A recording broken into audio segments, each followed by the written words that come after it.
Hello friends, તમારું સ્વાગત છે તમારી પોતાની ચેનલ વિરલના વિચારોમાં.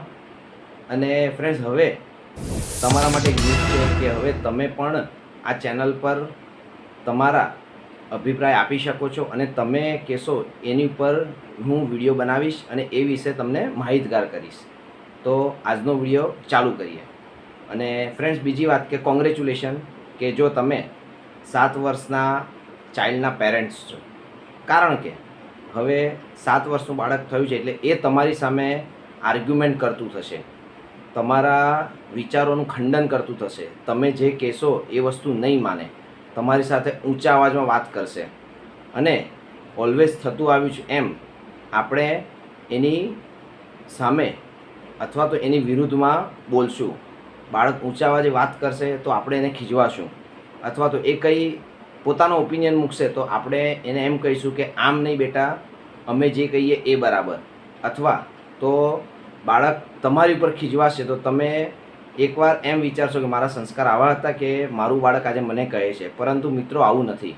બાળક 7 વર્ષનું થાય છે, એ ફિઝિકલી મેચ્યોર થાય છે, એ સિવાય એ બહાર રમતું થયું છે એટલે એ સોશિયલી મેચ્યોર થાય છે, એ પોતાના અને બીજાના ઇમોશન્સ સમજી શકે છે, એની વિચારવાની ક્ષમતા વધી રહી છે. એટલે એ સમાજના ઘણા બધા એવા નિયમો છે જેનો એ વિરોધ કરશે, અથવા તો તમે એની ઉપર જે પણ નિયમો બનાવેલા છે એનો એ વિરોધ કરશે.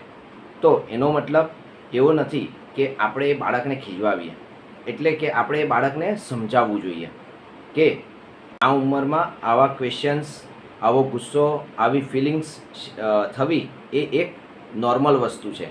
પરંતુ જો તમે પણ બાળક ઉપર ચિલ્લાશો અથવા તો એને ખીજવાશો, એને મારશો, તો બાળકના મગજમાં એક વસ્તુ એવી સેટ થઈ જશે કે હું પપ્પા કે મમ્મીને કોઈ પણ સવાલ કરીશ તો મારા ફાધર મને કે મધર મને ઊંચો અવાજ કરીને અથવા તો ખીજવાઈને મને બેસાડી દેશે અથવા તો મને મારીને મને કંટ્રોલમાં લાવશે.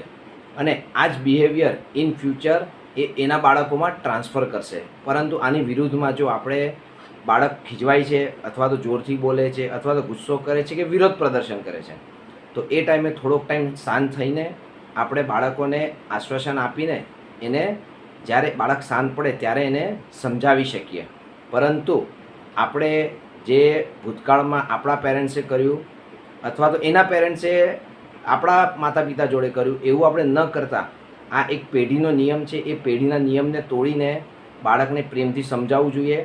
કારણ કે આ એજ એવી છે કે બાળકમાં કન્ટિન્યુઅસલી ઇમોશનલી, સોશિયલી, ફિઝિકલી ઘણા બધા ચેન્જીસ આવતા હોય છે.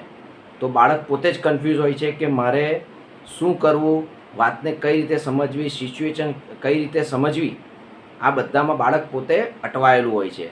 તો બાળકને મેન્ટલી અને સોશિયલી સપોર્ટ આપો, જેને કારણે બાળક પોતાના સ્ટ્રેસ લેવલથી થોડું નીચે આવે.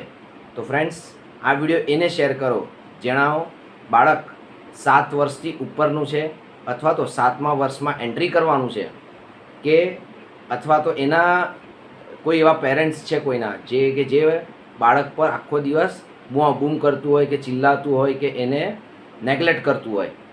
તો થેન્ક યુ ફ્રેન્ડ્સ, અને આ વિડીયો બને એટલો શેર કરો જેથી બધામાં જાગૃતિ આવે. Thank you.